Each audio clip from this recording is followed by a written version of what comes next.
बड़ी साधारण सी बात है, इस जीवन को कैसे व्यतीत करें या इस जीवन को कैसे जिए।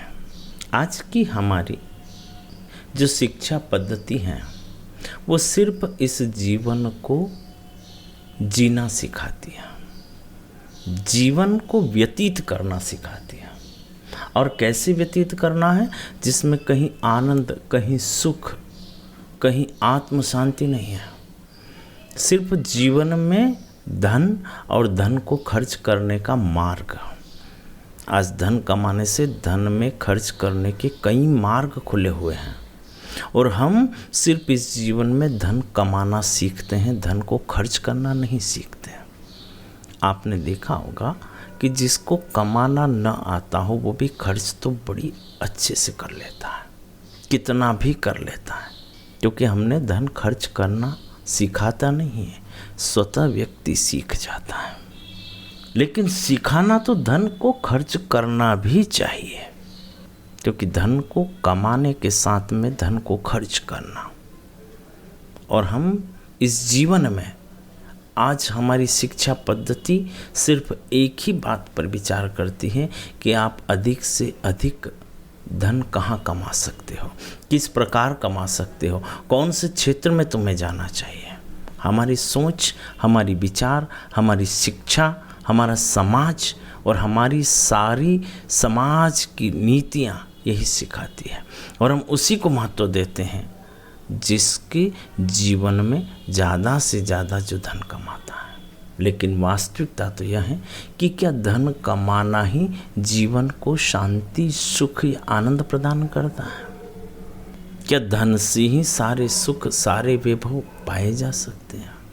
हम जगत में ढूंढते हैं कि कहाँ से सुख मिलेगा, कहाँ जाएं, क्या करें, कहाँ घूमें, क्या खाएं। मानसिक सुख, जीवा का सुख, आँखों का सुख आदि हम इधर उधर धन के द्वारा ढूंढते रहते हैं। लेकिन वास्तविक सुख जो हमारे सांस्कृतिक, हमारे पौराणिक या हमारे उपनिषदों का जो ज्ञान कहता है, वो कहता है, वो सिखाता है कि जीवन को व्यतीत कैसे करना चाहिए। उसमें कहीं भी धन का मार्ग नहीं आया है, उसमें जीवन को आनंद पूर्वक, सुख शांति पूर्वक जीना सिखाया गया है। आज हमने ये सब छोड़ दिया, हमारी शिक्षा पद्धति से भी ये सब हट गया है कि जीवन को सुखमय और आनंदमय कैसे बनाए। हमारे जीवन में सिर्फ धन के लिए कहाँ जाया जा सकता है और कैसे कमाया जा सकता है। आज हमारी दिनचर्या से ध्यान, योग, बहुत कुछ हट चुका है। सुख के मार्ग, आत्म शांति के मार्ग, ध्यान के मार्ग सब हट गए हैं। आज हमारी दिनचर्या प्रातः से लेकर रात्रि तक हम सिर्फ धन कमाने के क्षेत्र में जुटे रहते हैं। इससे आपसी प्रेम, आनंद, सुख आदि हमारे जीवन से समाप्त हो गया। अब हम थोड़ा सा समझ लें।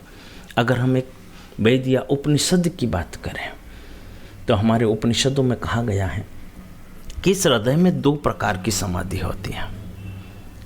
इसमें प्रथम सविकल्प और दूसरी समाधि निर्विकल्प कही गई है। ये सविकल्प समाधि के भी 2 रूप कहे गए हैं। इसमें एक है दृश्यानुविद्न और दूसरा कहा गया है शब्दानुविद्न। जो चित्त में प्रकट होने वाले कामादि विकार, दृश्य एवं चेतन आत्मा ही उनका साक्षी है, ऐसा ही चिंतन करना चाहिए। यह दृश्यानुविद्न सविकल्प समाधि है, जिसमें सत, चित्त, आनंद, प्रकाश स्वरूप, दैत्य रहित मैं हूँ, ऐसे भावों के साथ हम ध्यान में जा सकते हैं, समाधि में जाते हैं। ऐसी सविकल्प समाधि शब्दानुविद्न कही गई है, जिसमें हम सिर्फ ध्यान के द्वारा ही आत्मा का चिंतन करते चले जाते हैं।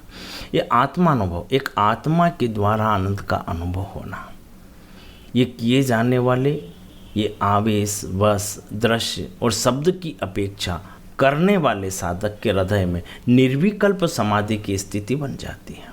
उस समय साधक एक जैसी बिना हवा से हिलने वाला दीपक होता है, जिस पर हवा न चल रही हो, लो स्थिर हो, ऐसा अविचल उसकी स्थिति बन जाती है।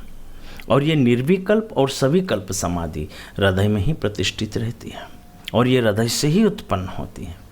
इसी प्रकार शरीर के बाहर या अन्य किसी वस्तु विशेष के प्रति लक्ष्य करके चित्त में एकाग्रता होने पर समाधि लग जाती है। एक समाधि दृष्टा एवं दृश्य के विवेक द्वारा होती है और एक समाधि वह है जिसमें प्रत्येक वस्तु के द्वारा उसके नाम एवं रूप का पृथक्करण तथा उसके अधिष्ठानभूत चैतन्य तत्व का ध्यान किया जाता है। और तीसरी समाधि में सर्वत्र व्यापक चैतन्य रस की अनुभूति से प्रकट हुए आवेश द्वारा स्तंभता की स्थिति हो जाती है। इन प्रकार की समाधियों के साधन में ही सतत अपना जीवन व्यतीत करना ही इस जीवन को जीना और इस जीवन में आनंद पाना कहा गया है। हमने छोड़ दिया समाधियों में जाना, ध्यान में जाना, चित्त को एक चित्त करना, हमारे विकारों से हमारा जीवन भरा हुआ हो गया। आज हम न ठीक से सोच क्रिया कर सकते हैं, ना ही हम ठीक से भोजन करते हैं, ना ही ठीक से हम भ्रमण करते हैं, ना ही हम समाज में बैठकर कुछ कर पाते हैं, क्योंकि हमारा चित्त बड़ा दुविधाओं में पड़ा हुआ है। हमारा चित्त भविष्य को लेकर भी बड़ी चिंताओं में पड़ा हुआ है, जैसे भविष्य हमारे ही हाथ में है, फिर भी हम चिंताग्रसित हैं। हम इस जीवन को जीने का आनंद जो भीतर हृदय में बताया गया है उसकी ओर हमारा ध्यान जाता नहीं है, जबकि इस जीवन में सुख के और आनंद के मार्ग इस हृदय से ही उत्पन्न होते हैं और हम धन के द्वारा संसार में ढूंढने के लिए जा रहे हैं। कितनी विलक्षण बात है।